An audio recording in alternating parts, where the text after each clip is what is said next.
Hi, readers. It's Miss Winter here. We are going to continue on with the chapter from I Love You, Michael Collins, that we ended with on Friday. So, if you'll remember from Friday, we were on, let's see here. We were on Friday, July 18th, 1969, and so far in this chapter, Mammy was kind of talking about what she was thinking about as she was lying in bed, about everything that was going on with her family. And then her sister, Eleanor, came to pick her up, and they were headed to the grocery store and just having a conversation in the car. So I'm just going to reread the last couple paragraphs that we read on Friday, and then we'll continue on with our next part of the chapter today. All right, here we go.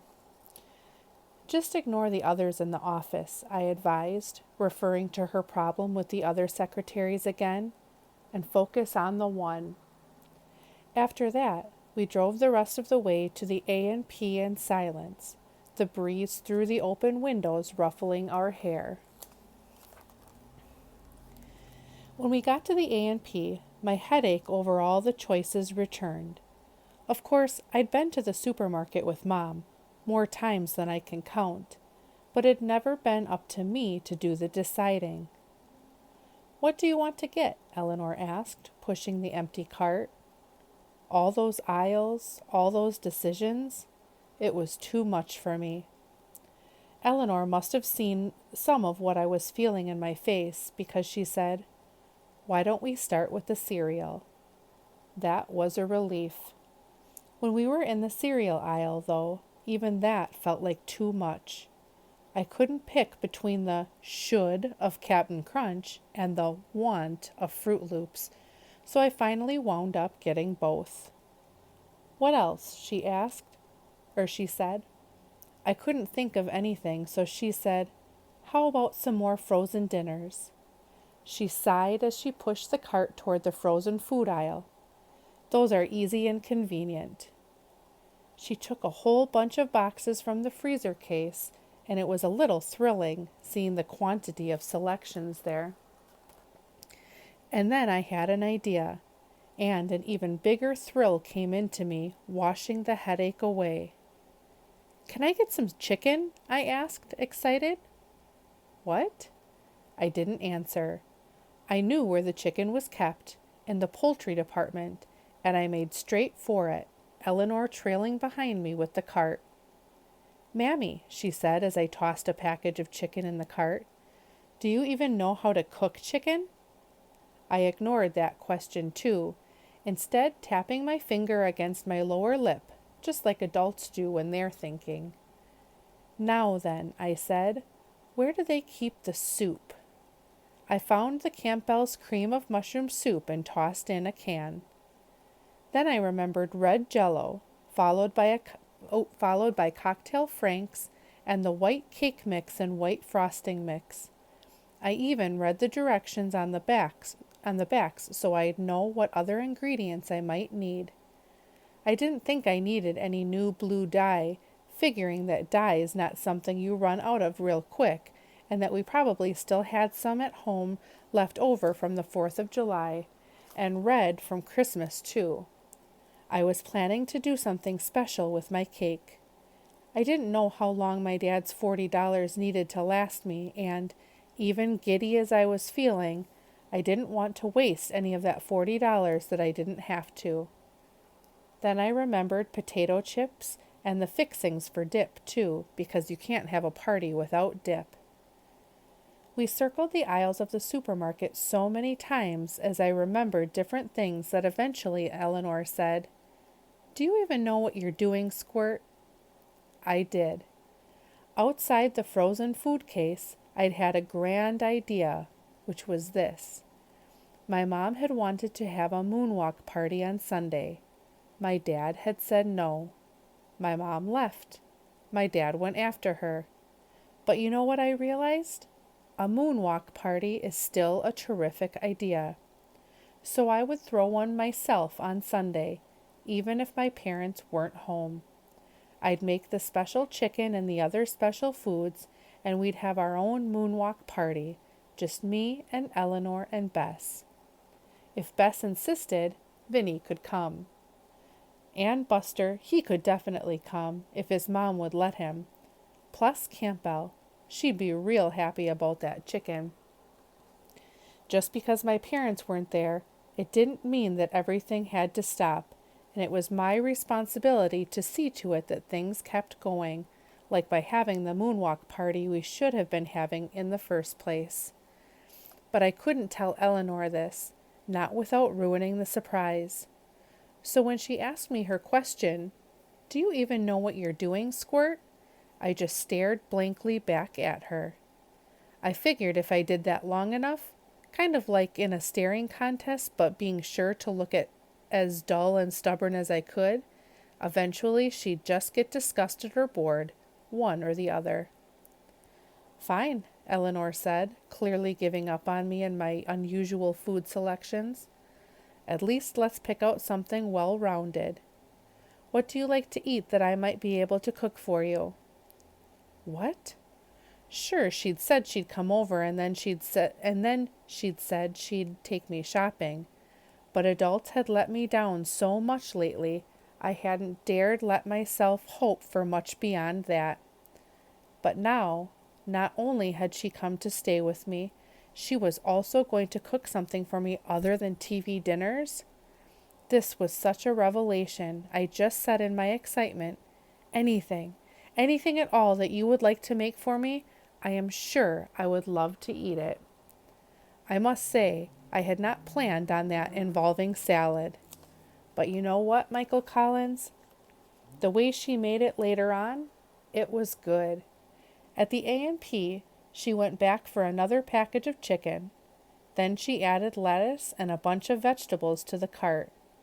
I asked her not to forget the green goddess dressing, but she said she was going to get some other ingredients and just make her own dressing. After we got home, we unloaded the bags of groceries from the car, and I put the phone back on the hook. Then we put away the TV dinners in the freezer and the rest of the things I'd picked out. Right then and there, Eleanor roasted that chicken she'd bought. Afterward, she refrigerated it. Many hours later, she shredded it and spread the pieces over the top of the salad she'd prepared and poured her own dressing over it.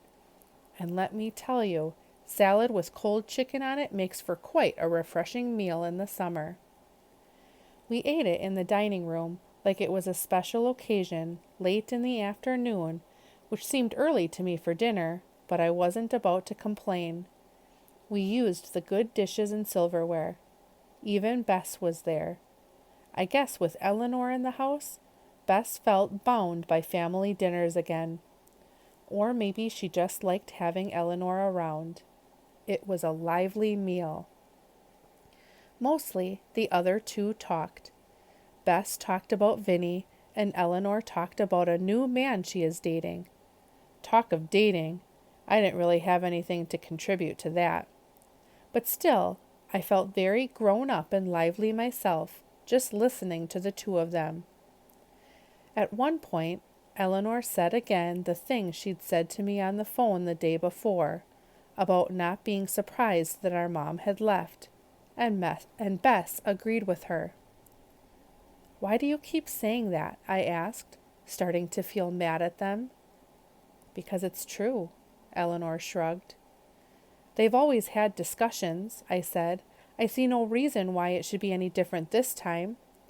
I said that more because I wanted it to be true than because I actually believed there was any chance it was. "I don't think she's ever been happy," Eleanor said. "How can you say that?" I said. "Because it's true," she said again with another shrug. "When she and Dad both dropped out of college to get married, she was pregnant with me." I must confess, Michael Collins, however Eleanor finished that sentence, whatever anyone else said for a while, I didn't hear it. I was too shocked. It's a funny thing about parents.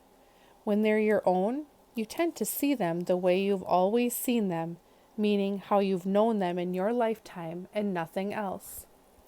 So sure, I knew my parents had both been to college for a while and that neither had finished, but I'd never really thought much about what they were like before me.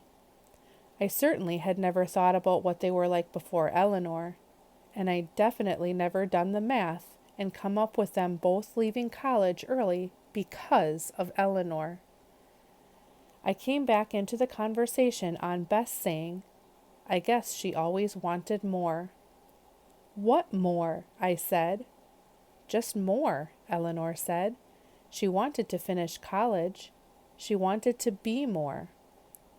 I thought about that, how after knowing my mom for 10 years, I'd never seen that about her. But then I started wondering about my dad too. Maybe he'd wanted to finish college too? Maybe at one point a part of him had wanted, and maybe still did want, more? And yet he'd obviously never given Eleanor or Bess that impression, not like my mom had. As for me, all I could ever remember him saying was stuff like, a man's job is to take care of his family, or a man's job is to put food on the table and a good roof over his family's heads. But maybe he, too, would have wanted more if he had had a choice in the matter. It was too much to think about at once, so I was grateful when Eleanor, elegant Eleanor, let out a loud belch, and we all just broke up laughing. In a tense moment, it is amazing how useful bodily functions can be as an icebreaker.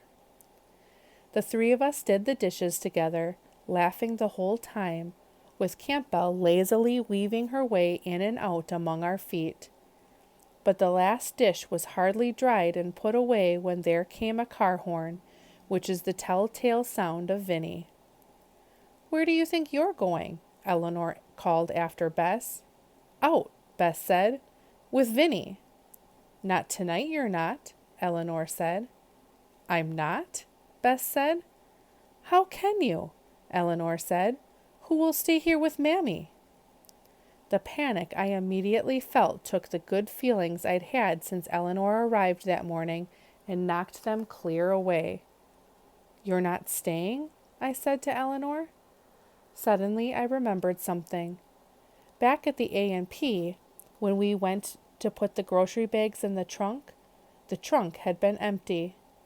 I guess I'd been so excited at all the things we bought and at the idea of the moonwalk party, I hadn't noticed enough at the time to think about what it might mean that Eleanor didn't have a suitcase. I've got a date tonight, Eleanor said.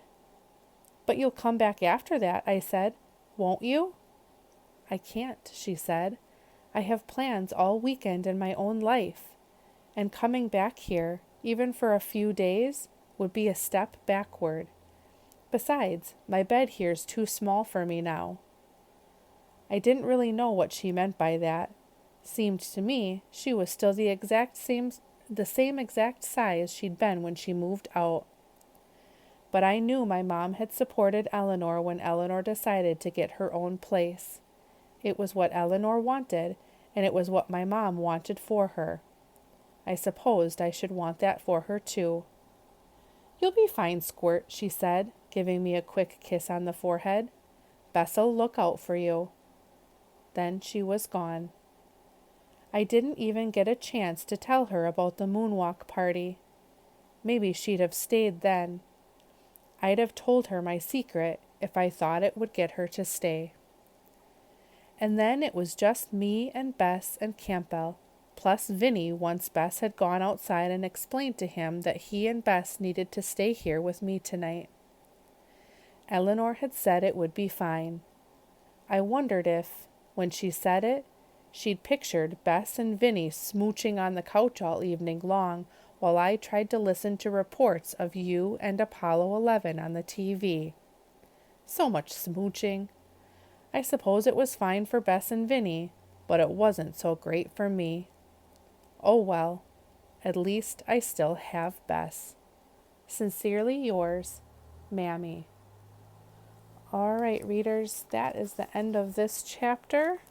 So, we will wrap that up. There'll be a discussion question on Canvas for you to answer, and then another chapter for you to listen to tomorrow.